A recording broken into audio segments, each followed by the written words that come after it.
Welcome to the What's Happening Birmingham video podcast.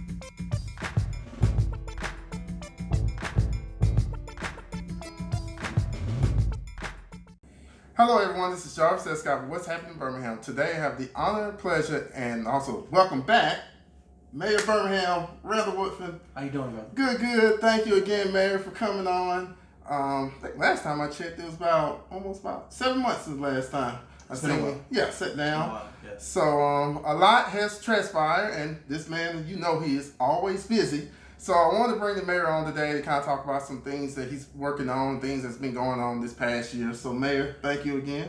Happy to do it. All right, so let's start with dollars and cents. So the 2020 budget has been passed. That's correct. And you all been doing a good job passing the budget early. I think part of it, man, is this budget, the priority was neighborhood revitalization, same as it was the year before.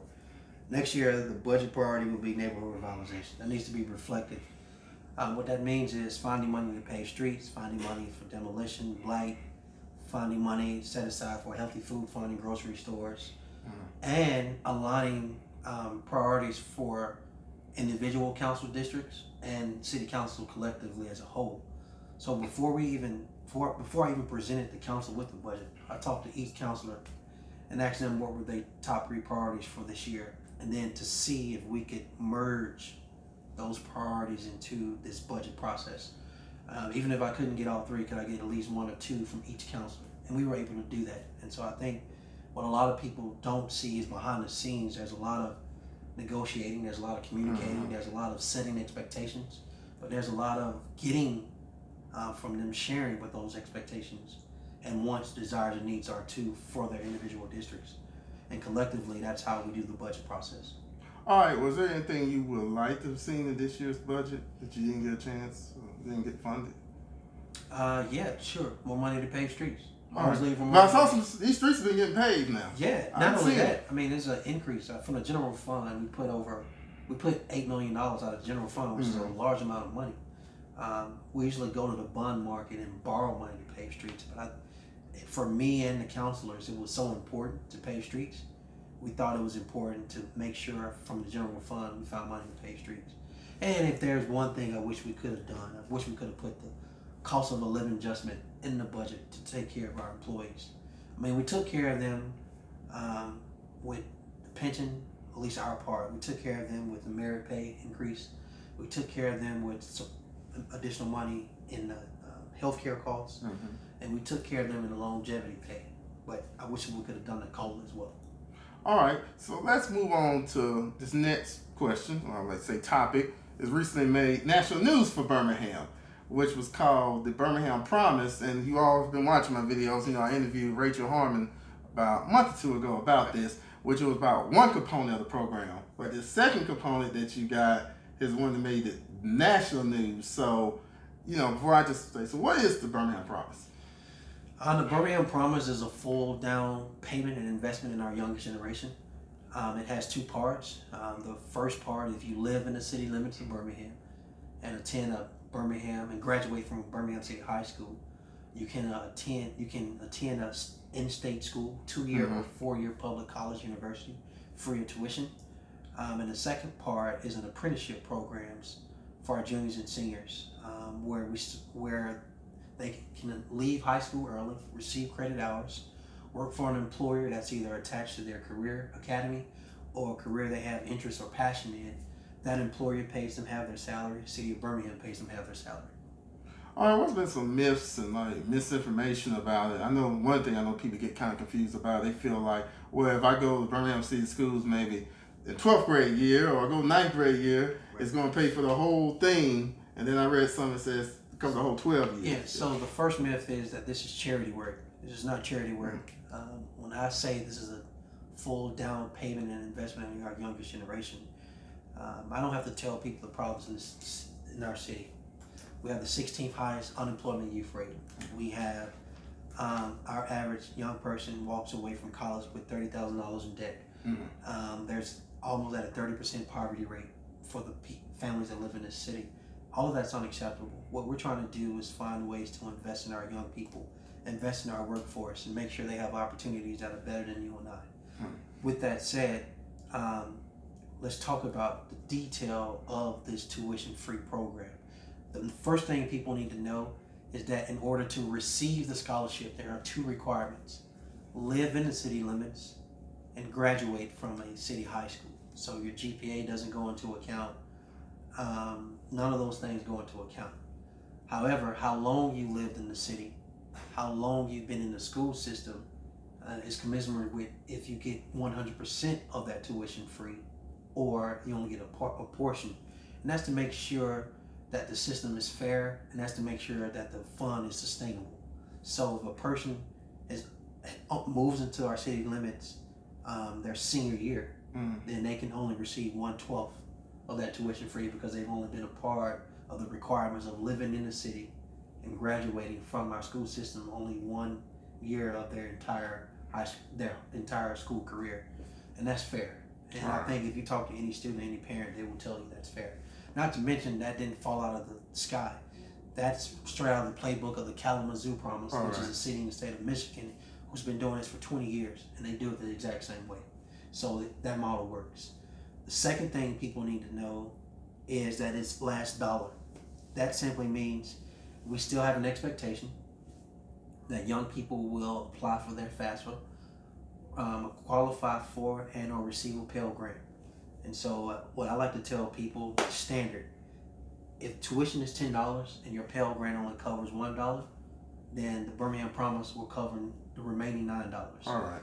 If your Pell Grant is $9, then the Birmingham Promise will recover the remaining $1. So it's last dollar. Whatever gap you have in tuition, post your Pell Grant, which you don't have to pay back, we'll support and take care of the rest. The third thing people need to know is that this is private sector dollar driven on the tuition free side, and there's a fundraising effort underway where anybody can be a part of it. You can go to birminghampromise.org to write a check of any size a person wants, and it's administered through a third party, so the city of Birmingham doesn't receive these funds, which is a good thing because we want people to be in a position to trust where their money is going. We also want people to know that administering this program, that it's efficient and it's transparent. Well, one thing I love too was the second component of the program was the apprenticeship program that they was able to work starting 11th and 12th grade or even like 10th grade about and everything. So what I like to remind people is that I received my first job at age 15. All right. I left high school early my junior and senior year. I received credit hours for working, got paid by my employer. The cool thing about this is that this is attached to their career academy options, career technical education, or dual enrollment. And what we want to remind young people is you deserve experience, you deserve exposure, you deserve opportunity. And the best way to do that is through an apprenticeship program whereby they receive credit hours, leave high school early, their employer pays them $7.50 an hour, City of Birmingham matches that and pays $7.50 an hour. Young people making $15 an hour, which is a livable wage, and a career choice of that they desire that matches what they want to do when they finish high school or finish college. All right, well, let's move on to grocery stores. I've been doing some research and reading up, and I don't know, we haven't said this, but people have designated Birmingham kind of like a food desert term. And, this is, this some of your, the council passed the, ordinance or act or law about, designating. What has been your efforts? And let me kind of backtrack first. Why is this a problem? And this is a problem because healthy eating, and it's equally important, access to healthy food is a quality of life issue. Residents in the city, our seniors, our young people, whoever they are, wherever they live, their zip code should not define them being able to have access to healthy food. So in my mind, there are too many zip codes where people don't have access to healthy food. And again, a person's zip code shouldn't determine their access. So what we wanted to do is break a couple barriers. First barrier we're attempting to break, and we've been unsuccessful. I think it's important to share your unsuccessful story sometime. All right. We've attempted 4 grocery stores to bring to the city of Birmingham, and we haven't been successful. They've said no. They said no for many reasons. All right. So now we're on our 5th try. So in almost 2 years, we will wade through as many no's until we get to a yes of bringing healthy food, the physical location to the west and east side of town. That's one. 2 is that we loosen up our restrictions and laws around our food ordinances. We created a new food ordinance that allows us to have extended number of days and possible hours that a person can have a food stand where they provide and offer fruits and vegetables. Second thing we did is in loosening that, we want to make sure there are more options around community gardens. All right. And there are more things we've done towards this whole healthy food, agenda. Bottom line is this. You have to be very intentional about this conversation. And you have to put on many hats: economic development hat, a convener hat, a leveraging hat, to be sure that we get to a yes to bring healthy food options to the city. All right, so, and kind of going back to what I said earlier about the ordinance, one of the ordinances was about like limiting the number of Dollar Generals and Family Dollars type. So, I think everybody, if you don't know, that I think Walmart corners probably at least 45% of the food market. Wow. The grocery market in the U.S., which is very large. Mm-hmm. And then you have other grocers like Publix that fall somewhere between 10 and 15%.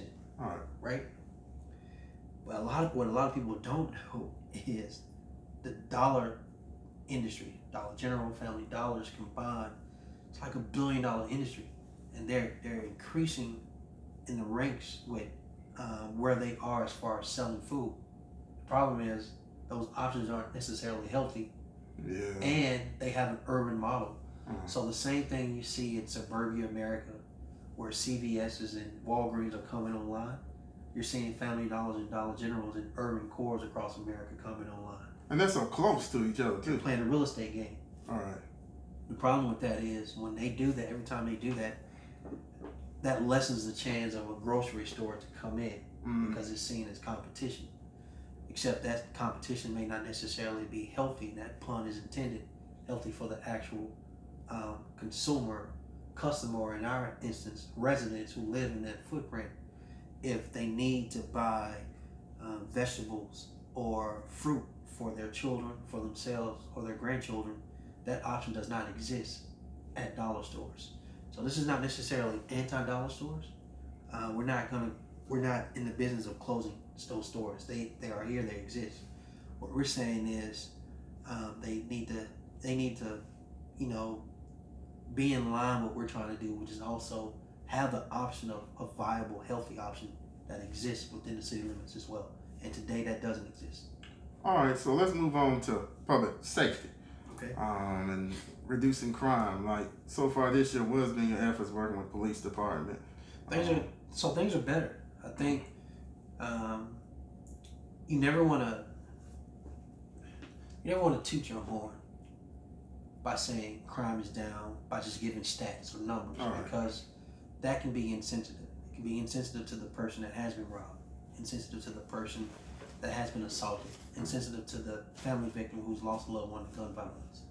But what I can tell you year to date, i.e. September 16th of 2019, from January 1 of 19, versus year to date of September 16, 2018, from January 1 of 2018, all crime stats are down minus unlawful breaking into vehicles and rape.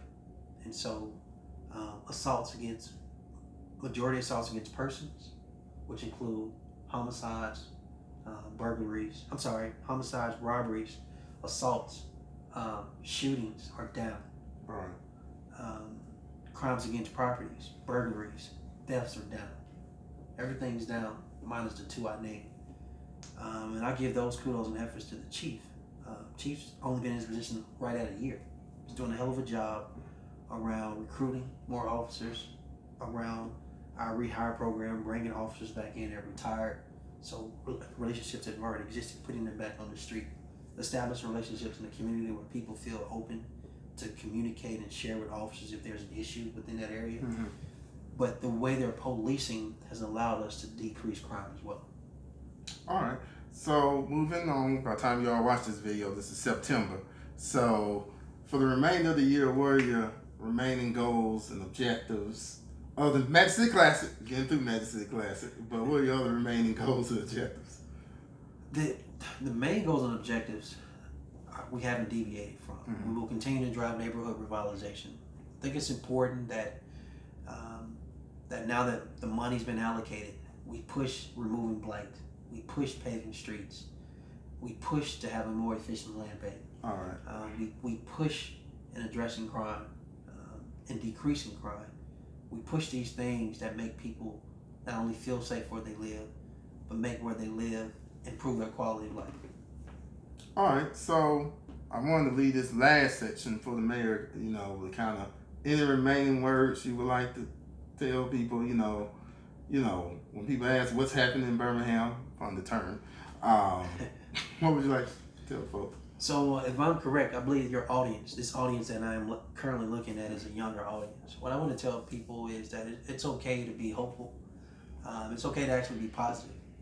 The world's not coming to an end. There are great things happening in the city of Birmingham. Government has a role to participate in those things. It is unfortunate that government doesn't necessarily move as fast as we want it to. But I have to remind people that your local municipal government is not fast food drive-through. You just can't order it at one window and pull up to a second window and it's right there at the snap of your fingers. It does require a lot of legal hurdles. We don't have home rule. We do have to work with the council. You do have to work on policy and ordinances. These things don't happen overnight. So we haven't even been in office 2 years. But what I can tell you is that there is tangible movement on the things we campaigned on. All right?